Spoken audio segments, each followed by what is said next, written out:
병원 내에서 코로나 정말 아프다.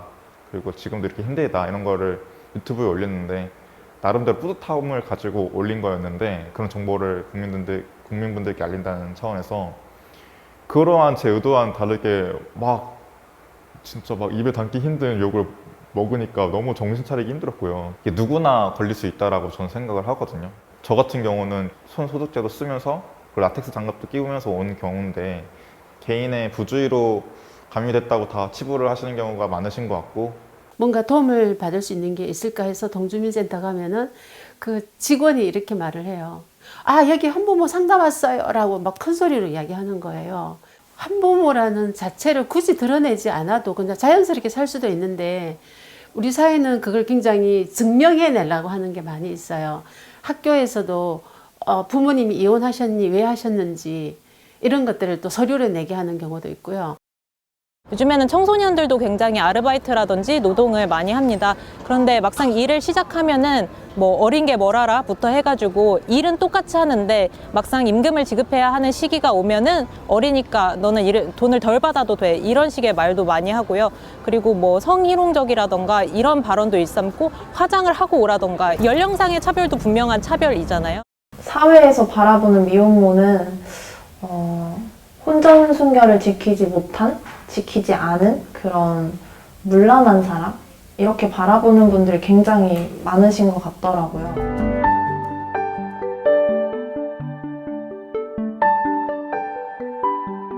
지금의 장애인 차별금지법은 말뿐인 것 같아요.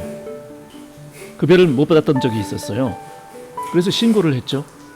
그때 관공서에서 장애인 차별 문제는 우리 부서가 아니라며 다른 곳으로 신고를 해야 한다.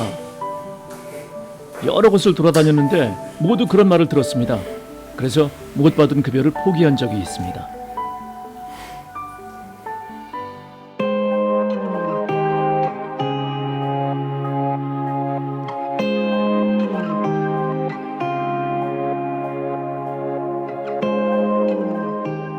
저도 사기 말기암을 극복했습니다. 저는 이제 운이 좋게도 이제 회사에서 많은 부분을 고려해줘서 복직은 했지만 대부분 복직을 하지 못하는 경우들이 많아요. 암에 걸렸다 보니까 다른 사람들이 불편해한다. 그리고 너가 원래 했던 일을 그만큼 못할 것 같다. 암 경험자는 제가 봤을 때 어느 누구보다 강인하거든요. 그 사람들은 가장 극한을 갔다 왔고 그걸 극복했던 사람들이기 때문에 누구든 생애 어느 시점에서 그리고 또 자기랑 가까운 사람이 소수자가 될 수 있어요. 지금 현재 소수자인 사람을 돌보지 않고 그분들을 배려하지 않는다면은 나와 내 가족, 내 이웃이 가까운 사람이 소수자가 됐을 때 어떻게 말할 수 있겠어요? 어떻게 무슨 주장을 할 수 있겠어요? 제가 발달 장애가 있는 아이를 키우다 보니까 그래서 아이가 막 두벅두벅 가가지고 지하철을 기다리고 있는 어떤 아저씨 앞에 가가지고 발을 턱 얹어요. 운동화 끈 묶어 주세요 이래요. 그러면 당황하잖아요. 그래서 이렇게 버르장머리 없이 부탁을 해도 뭐 할 판에. 근데 그 지적장애가 있는 애들은 그렇게 행동한단 말이죠. 근데 제 같은 경우는 딱 보기만 해도 안단 말이죠. 와서 해달라 그러면 묶어달라고. 근데 그렇게 말하는 게 아니고 이거 좀 묶어 주실 수 있어요 이렇게 말하는 거야 라고 저는 적절하게 대응할 수 있어요. 그게 어떤 차이겠어요? 안 접해보니까 그런 거예요. 그 은행 같은 데서요, 제가 뭐 대출을 넣는다든가 또 뭐 카드를 발급받는다든가 할 때 그 자필로 꼭 이름을 쓰라는 얘기를 합니다. 제 얘기는 그렇습니다. 그렇다면 점자로 준비를 해주든지 이름을 자필로 쓸 수 있도록 환경을 만들어줘야지. 제가 그런 얘기를 합니다. 그러면 당신도 눈을 감고 한번 써보십시오. 잊을 수가 없어. 가엾은 어머니 왜 나를 낳으셨나요?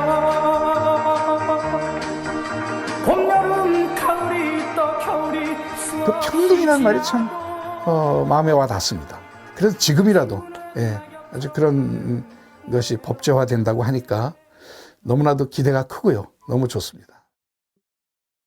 저도 뭐 장애인이기 때문에 장애인차별금지법의 구제를 받기도 하지만은 저도 모르게 저도 이제 그 잘못된 인식을 갖고 있어서 저도 남을 차별할 수 있는 이게 차별인지 아닌지조차 모를 때가 있어요. 그런 것들을 방지하기 위해서 네, 포괄적인 평등법 반드시 필요하다고 생각합니다. 중요한 것은 우리가 사회가 아직까지는 그렇게 평등한 사회라고 생각하지는 않거든요. 무언가 평등하게 누리지 못하는 것에 대해서 이야기를 할 때 그것이 특권을 요구한다라는 방식으로 이야기하는 것은 저는 맞지 않다고 생각이 됩니다.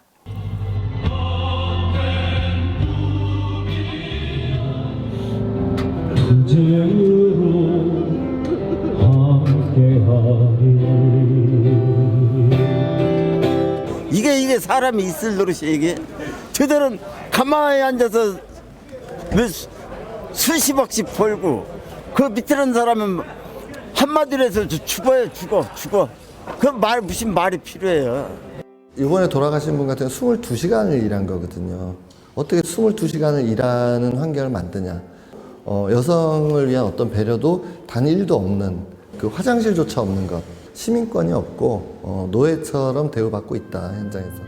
그것도 본인이 다 하는 거 8시에 일어나서 그게 사람이 헐노릇이 헐노릇이 아닌 게 5사람이 죽었겠지. 제발 우리 아들이 마지막 길을 해줬으면.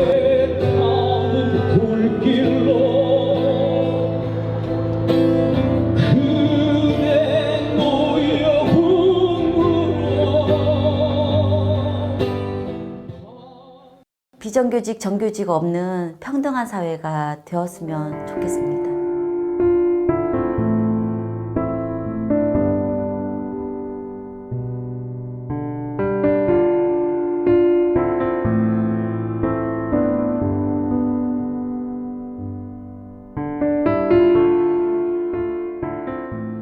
인연이 2주기가 다가옵니다.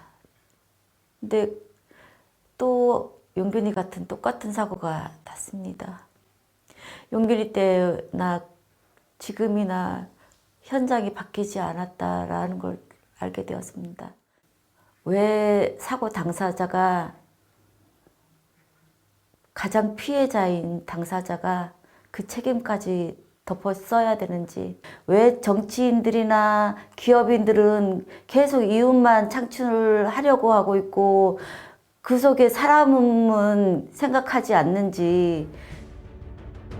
그러니까 차별이라는 것은 그냥 끝없이 다양한 형태로 보여지는 것 같습니다.